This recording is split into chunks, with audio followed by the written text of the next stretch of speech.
अगर आप भी अपने जीवन के दुखों से हताश हैं और सुख की कामना करते हैं तो एक बार यह कहानी अंत तक अवश्य सुनें।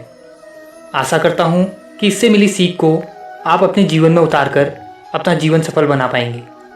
एक व्यक्ति अंधेरी रात में नदी में कूदकर आत्महत्या करने का विचार कर रहा था।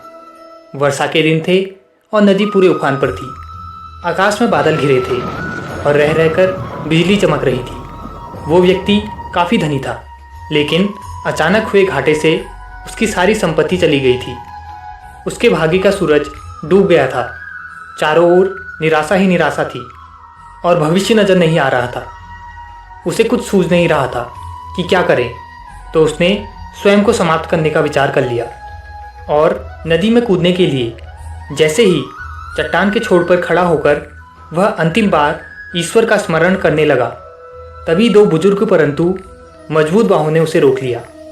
बिजली की चमक में उसने देखा कि एक वृद्ध साधु उसे पकड़े हुए हैं। उस वृद्ध ने उससे निराशा का कारण पूछा और किनारे लाकर उसकी सारी कथा सुनी। फिर हंसकर बोला, तो तुम ये स्वीकार करते हो कि पहले तुम सुखी थे? सेठ बोला, हाँ, मेरे भाग्य का सूर्य पूरे प्रकाश से चमक रहा था। सब ओर मान, सम्मान और संपदा थी।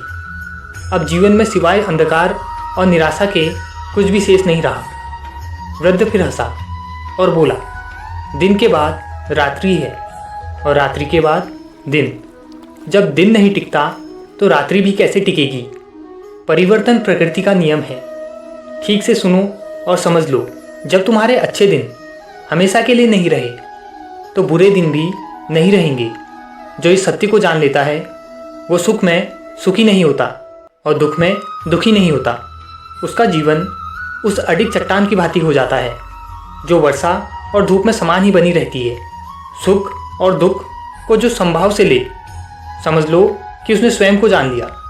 सुख दुख तो आते जाते रहते हैं, यही प्रकृति की गति है। सोचो, यदि किसी ने जीवन में एक जैसा ही भाव देखा, हमेशा सुख का ही, जिस चीज़ की आवश्यकता हुई उससे पहले वो मिल गई, तो क्या वो कुछ उपहार पाने की खुशी का अनुभव कर सकता? दुख ना आए तो सुख का स्वाद क्या होता है, ये कोई कैसे जाने? इसलिए जीवन में सुख और दुख दोनों जरूरी है। जो इस शाश्वत नियम को जान लेता है उसका जीवन बंधनों से मुक्त हो जाता है।